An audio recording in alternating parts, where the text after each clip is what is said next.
Racist woman insults black waiter, then discovers he owns the franchise. How will this story turn out? To find out, watch the video to the end. But first, please subscribe to my channel and turn on notifications to get more stories like this. The upscale restaurant buzzed with the hum of conversation and the clink of silverware. Located in the heart of the city, Bravura Bistro was renowned for its modern twist on classic cuisine and its impeccable service. For many, it was a place to celebrate milestones or simply indulge in a night of luxury. Tonight was no different, as families, couples, and groups of friends filled the elegant dining area. Among the patrons was Karen Whitman, a middle-aged woman with meticulously styled blonde hair and a tailored cream blouse that screamed affluence. Karen prided herself on her taste, often boasting about the exclusive places she frequented. She had come to Bravura Bistro on the recommendation of a friend, and her expectations were sky-high. Karen glanced around the room, her eyes scanning the staff with the scrutiny of someone accustomed to being served with nothing but the best. Her gaze landed on a tall, young waiter moving between tables with practiced ease. His dark skin and confident demeanor caught her attention, but her lips pursed in disapproval. She didn't recognize him from her previous dining experiences, and something about him unsettled her. She made a mental note to keep an eye on him. As if on cue, the waiter approached Karen's table, his smile warm and professional. "Good evening, ma'am," he said, his voice smooth. "Welcome to Bravura Bistro. My name is Marcus, and I'll be taking care of you tonight. May I start you off with a drink?" Karen's brow furrowed slightly. She murmured, not bothering to meet his gaze. "Do you have the Domaine de la Côte Chardonnay?" Marcus nodded. "Yes, we do. It's an excellent choice. I'll bring that out for you right away." He turned to leave, but Karen's sharp voice stopped him. "Wait," she said, her tone curt. "Make sure it's properly chilled. I've been to places where they bring it out lukewarm, and it ruins the experience." Marcus's smile didn't falter. "Of course, ma'am. I'll ensure it's perfect." As he walked away, Karen muttered under her breath, "We'll see about that." Karen's evening continued with minor irritations that seemed to amplify in her mind. The appetizers took slightly longer than expected, and she couldn't help but blame Marcus, even though the kitchen was responsible for the delay. When her wine finally arrived, she held the glass up to the light, inspecting it with the intensity of a jeweler examining a rare gem. Marcus watched her from a distance, his expression calm. He had dealt with demanding customers before and knew how to handle them with grace. However, Karen's behavior was beginning to attract the attention of nearby diners, who exchanged uneasy glances. "Marcus," Karen called out loudly, waving him over. "This wine is decent, but I think you could have done better. Did you even check the temperature before bringing it out?" Marcus nodded, his tone even. "Yes, ma'am. It was stored at the recommended temperature, and I ensured it was chilled before serving." Karen sighed dramatically, her eyes narrowing. "Well, I guess it'll have to do. But you should know, service like this wouldn't fly at some of the places I've been to." "I appreciate your feedback," Marcus replied, his professionalism unwavering. "Please let me know if there's anything else I can do to improve your experience." Karen waved him off dismissively. "Just make sure the main course doesn't take as long as the appetizers." The tension escalated during the main course. Karen found a small issue with her dish, one that most diners wouldn't have noticed, let alone complained about. She beckoned Marcus over once again, her voice loud enough for others to hear. "This steak is slightly overcooked," she declared, pointing at her plate. "I specifically asked for medium rare, and this is closer to medium. Do you think I can't tell the difference?" Marcus glanced at the steak, which was cooked to what most would consider perfection. Still, he nodded respectfully. "I'm sorry to hear that, ma'am. Would you like me to have the kitchen prepare a new one for you?" Karen scoffed. "You should have gotten it right the first time." "But yes, I expect a new one. And it better not take all night."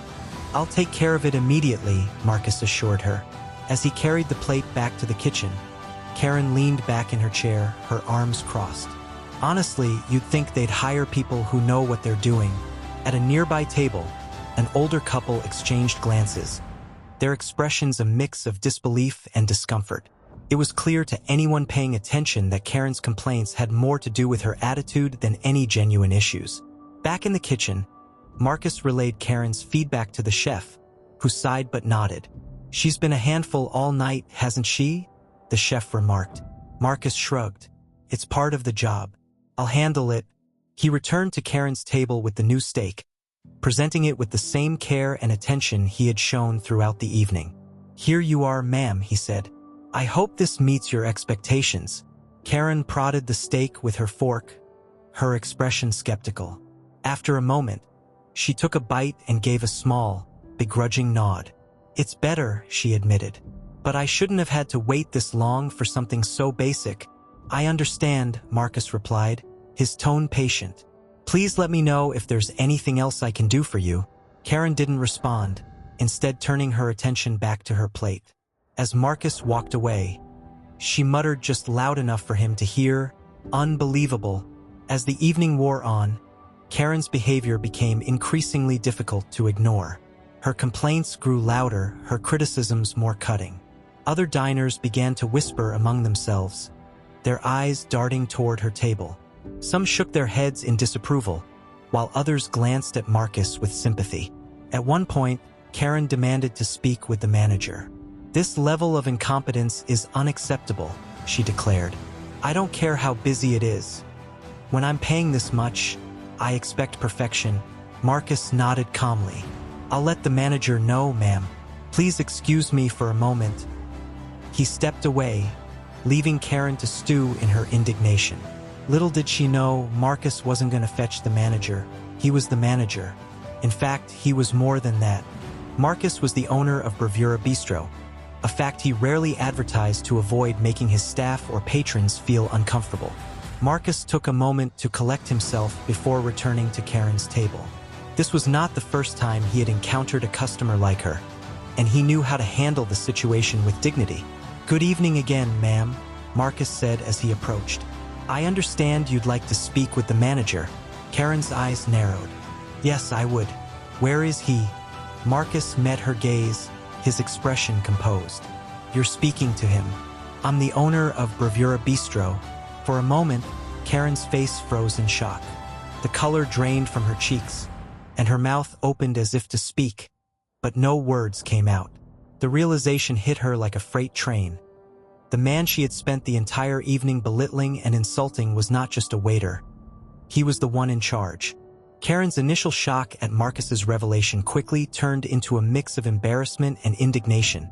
Her cheeks flushed crimson as she struggled to regain her composure.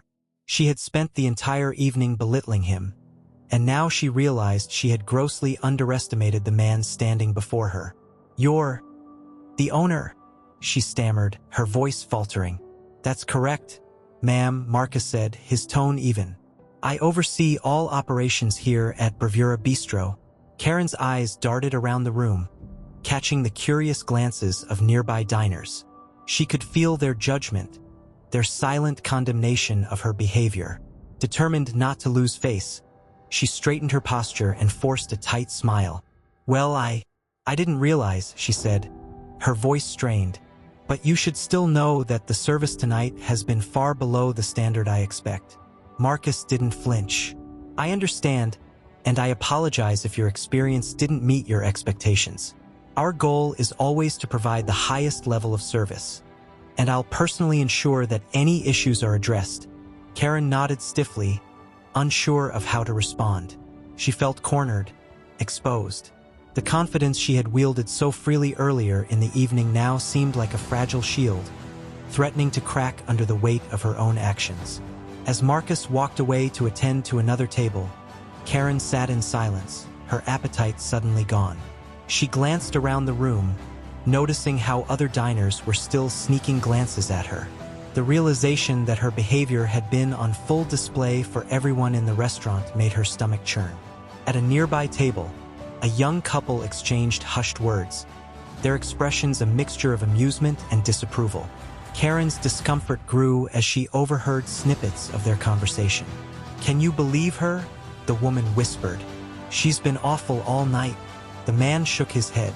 "And to think she was talking down to the owner. Serves her right." Karen clenched her fists under the table, her embarrassment morphing into anger. How dare they judge her? They didn't know her. They didn't understand her standards or her expectations. She had every right to demand excellent service, hadn't she? But as the evening wore on, doubt began to creep in. For the first time, Karen found herself replaying the events of the night in her mind. Each complaint and insult she had hurled at Marcus taking on a new weight. The more she thought about it, the more she realized how unfair and unkind she had been.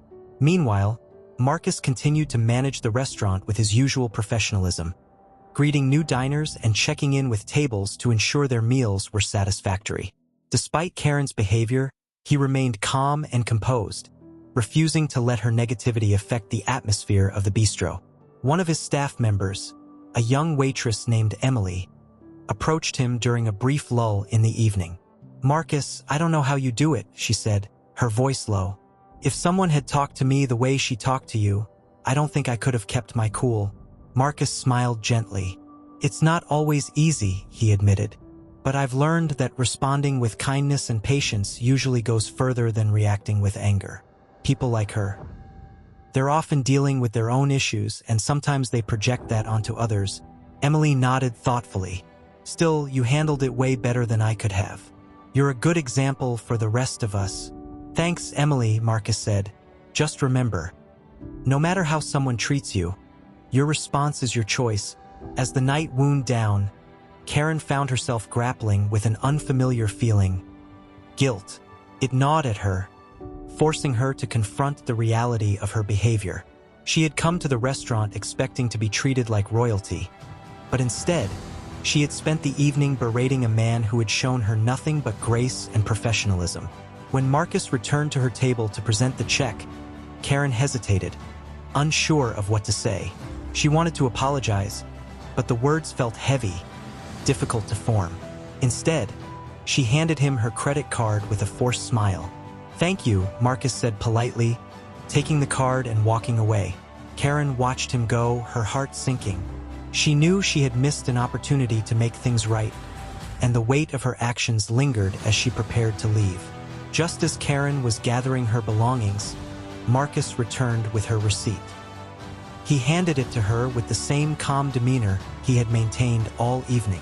"Thank you for dining with us, ma'am," he said. "I hope you'll consider visiting us again." Karen looked up at him, her eyes searching his face for any hint of resentment or anger. She found none, only a quiet strength that made her feel even smaller. "Marcus," she said hesitantly, her voice barely above a whisper. I owe you an apology. I wasn't fair to you tonight. I was rude and impatient, and you didn't deserve that." Marcus regarded her for a moment, his expression softening. "Thank you for saying that," he said. "It takes courage to admit when you're wrong." Karen nodded, her throat tightening with emotion. "I've been so focused on what I expect from others that I forgot to think about how I treat them. You've reminded me of that tonight." Marcus smiled, his warmth genuine.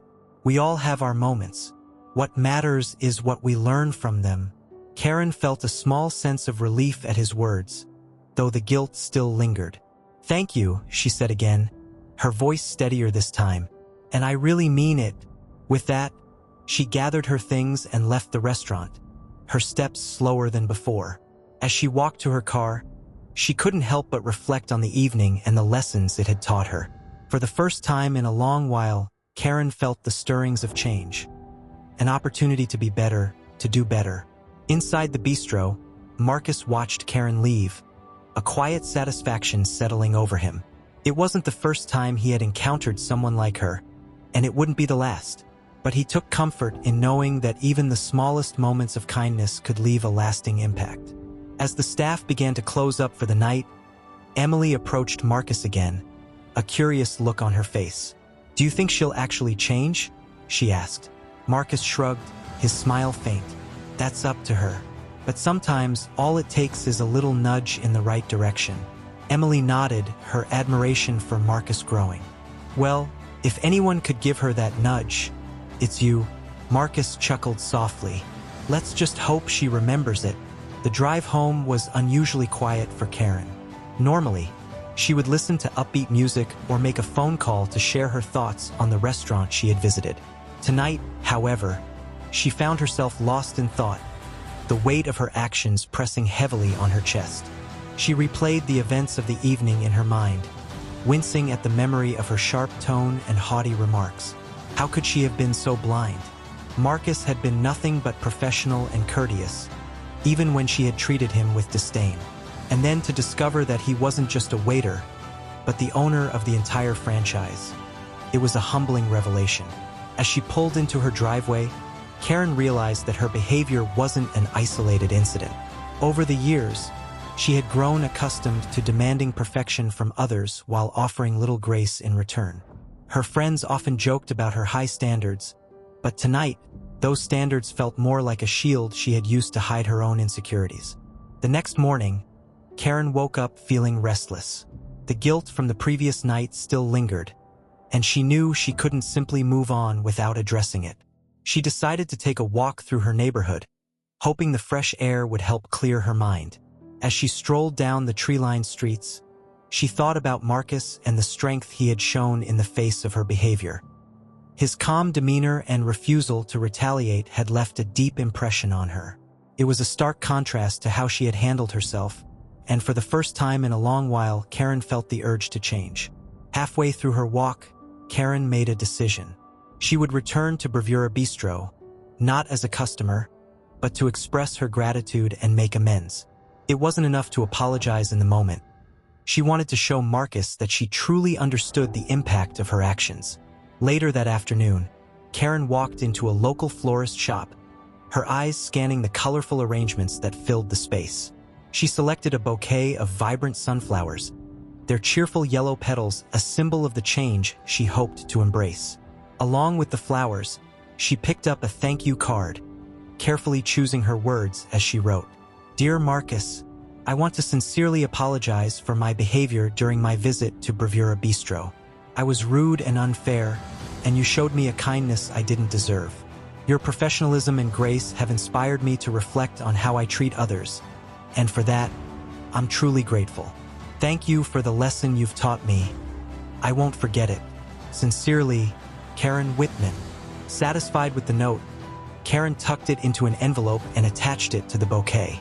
She felt a small sense of relief as she left the shop, her resolve strengthening with each step she took toward the bistro.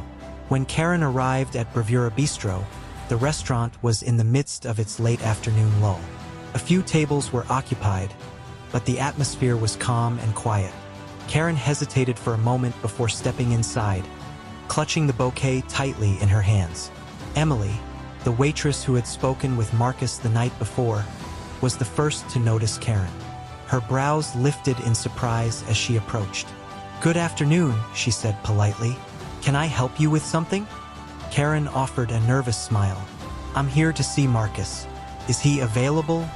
Emily hesitated for a moment before nodding. "I'll go get him. Please wait here." As Karen stood near the entrance, she felt a wave of nervousness wash over her. What if Marcus didn't accept her apology? What if he thought she was just trying to ease her own guilt?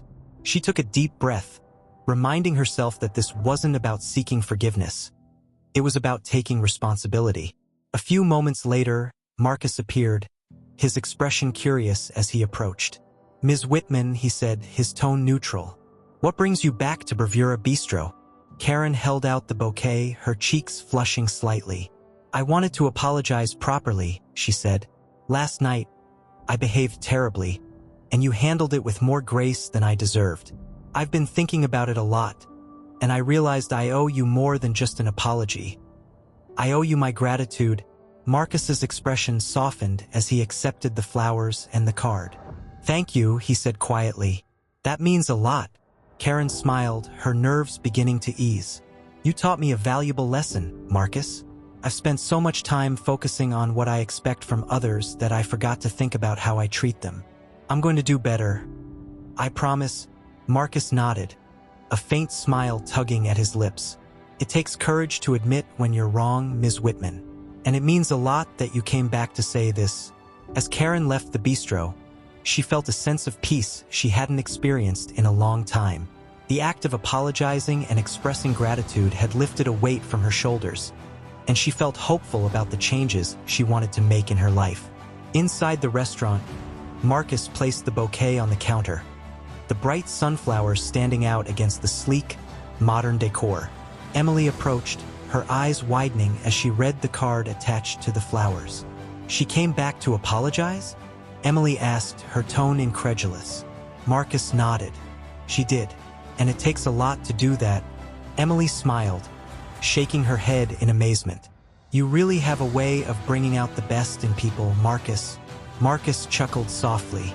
"Sometimes, all it takes is a little patience and understanding. You never know what someone's going through, or what they might become."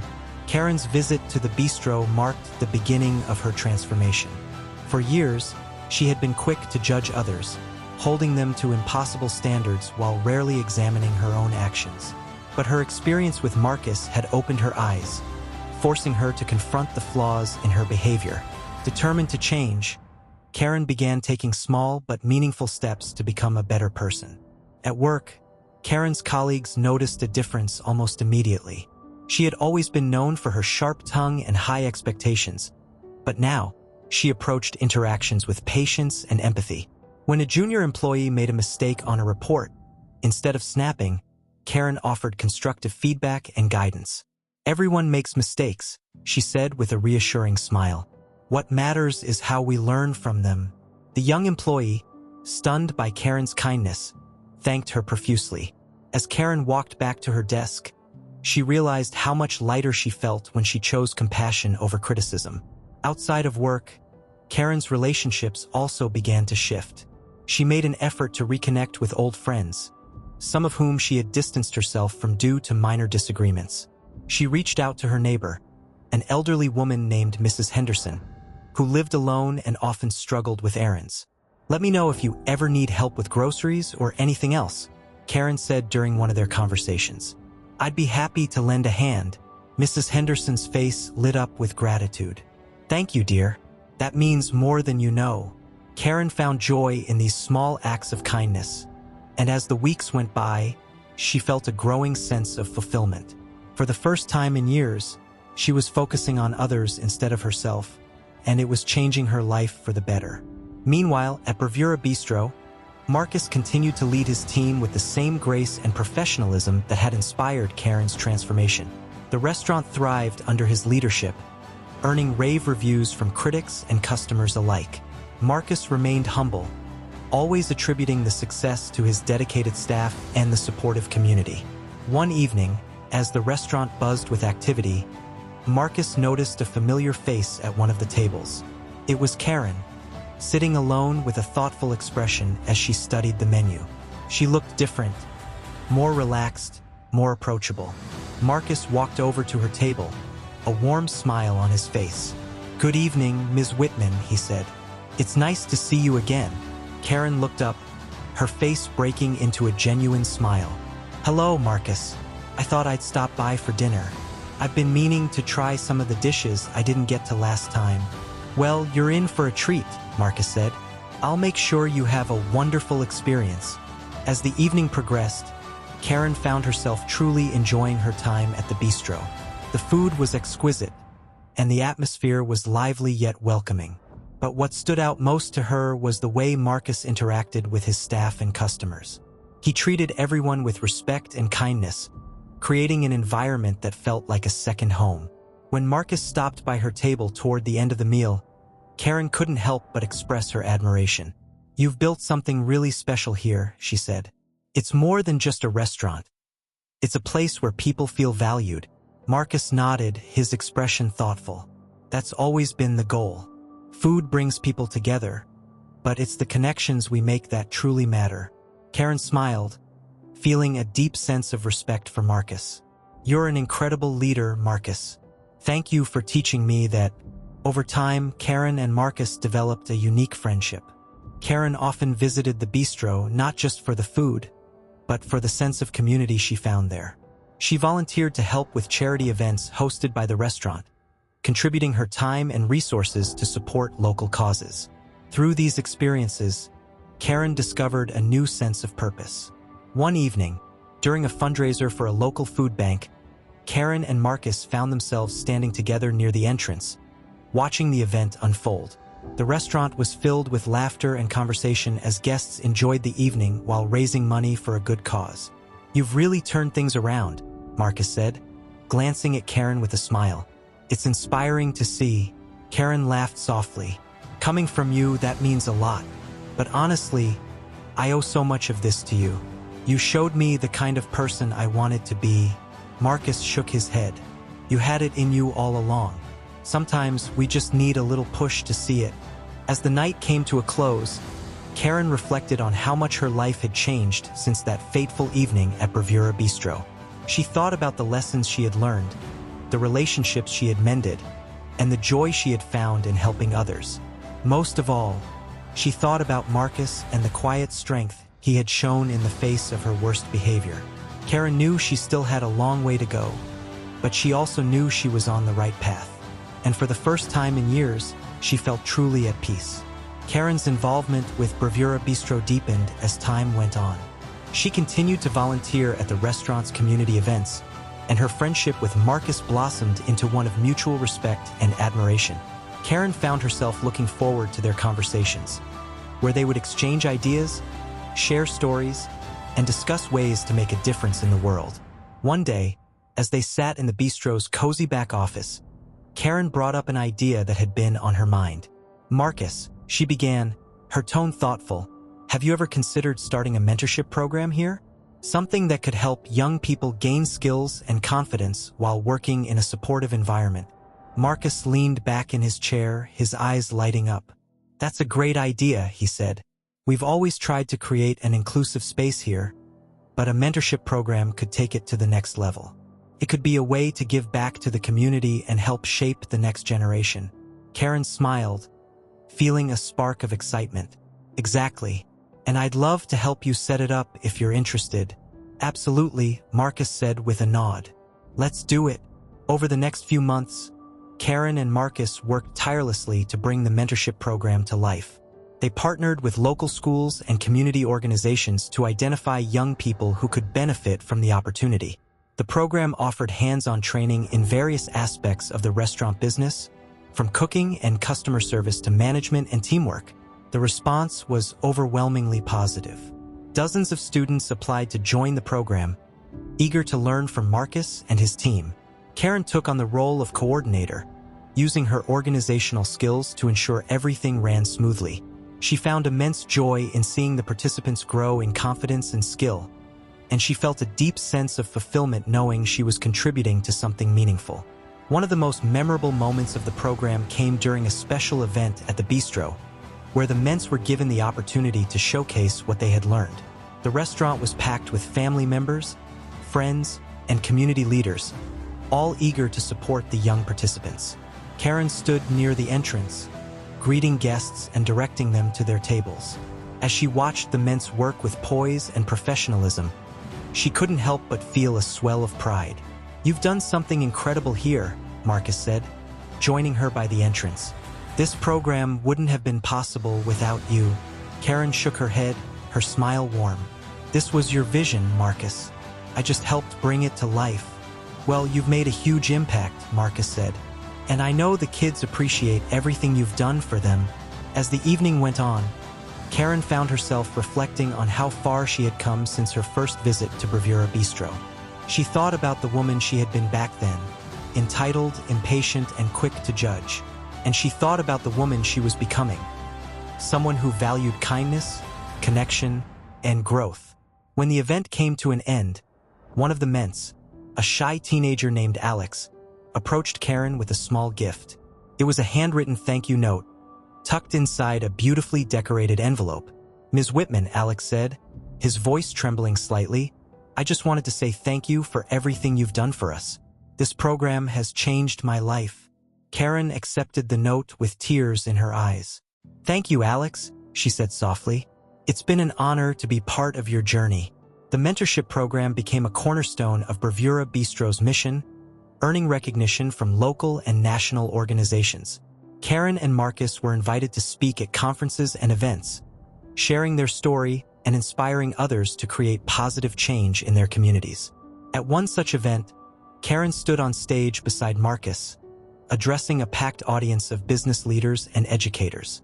She spoke about her personal journey, the lessons she had learned, and the transformative power of kindness and humility. "I used to think success was about how much you could demand from others," she said. "But Marcus taught me that true success is about how much you can give.